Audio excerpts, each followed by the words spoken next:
Assalamualaikum warahmatullahi wabarakatuh. Para sahabat sekalian, ada hal yang penting yang wajib kita pahami dan wajib kita yakini tentang keyakinan kita berkaitan dengan kekuasaan Allah, di mana ada sabab dan musabab. Dalam hal ini saya kasih contoh bagaimana itikad kita, pemahaman kita, keyakinan kita antara hubungan obat dan sembuh. Apakah sembuh itu oleh obat? Apakah sembuh itu oleh Allah? Nah, dalam hal ini ada 4 golongan manusia yang bertekad dan berkeyakinan yang beda. Nah, kita wajib belajari dan wajib kita mengambil hal yang terbaik, hal yang tepat dalam keyakinan ini.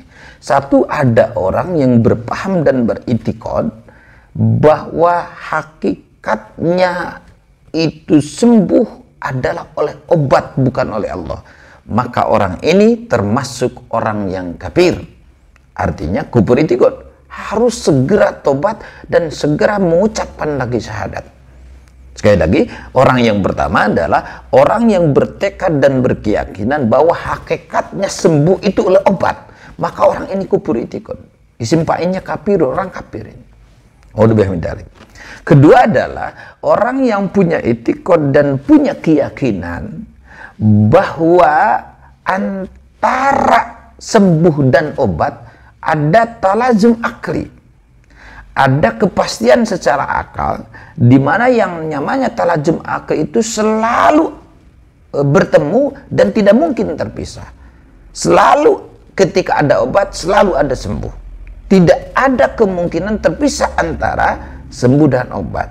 Nah, orang yang seperti ini, yang mengatakan, meyakini dan beritikad bahwa ada talazum akli, ada kepastian secara akal antara obat dan sembuh, ini sebagai contoh saja supaya gampang dipaham, maka ini orang termasuk orang fasik, yaitu orang yang mempunyai dosa besar yang diwajibkan untuk segera bertobat.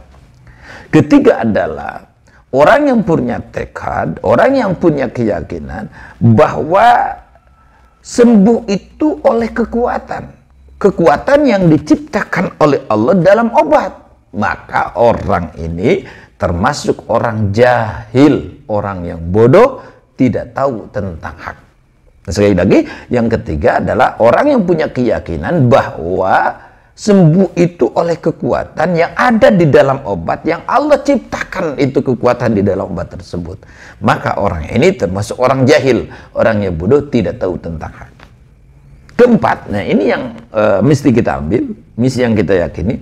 Orang yang keempat ini adalah yang punya keyakinan, yang punya itikad bahwa antara sembuh dan obat ada kepastian secara adi. Talazum adi, kepastian secara adat, kebiasaan saja. Biasanya ketika orang sakit, minum atau makan obat, maka sembuh biasanya. Nah, maksud biasanya di sini apa? Yang namanya talazum adi itu mungkin saja di satu situasi, di satu kesempatan tidak terjadi. Minum obat ternyata tidak sembuh. Nah, ini yang benar. Kenapa ini yang benar? Karena orang yang keempat ini meyakini hakikatnya yang mengadakan sembuh itu adalah bukan obat, tapi Allah Subhanahu wa Ta'ala. Sehingga mungkin saja di satu situasi satu orang itu makan atau minum obat, ternyata Allah tidak kasih kesembuhan. Itu mungkin saja terjadi ketika Allah tidak menghendaki adanya kesembuhan. Nah, ini penting kita ambil yang keempat ini, karena inilah adalah itikad yang sahih, itikad yang betul, itikad yang mesti kita ambil. Nah, para sahabat sekalian, orang yang meyakini seperti keyakinan yang nomor 4 ini, insya Allah akan mewarisi kehidupan yang tenang, tidak terlalu gundah, tidak terlalu banyak stres. Karena apa? Karena meyakini apapun pasti kehendak Allah. Kita sebagai manusia cuma diwajibkan berikhtiar dan berusaha untuk menghindari hal-hal yang buruk dan untuk mengejar dan mengerjakan hal-hal yang mendapatkan dan membuahkan kebajikan.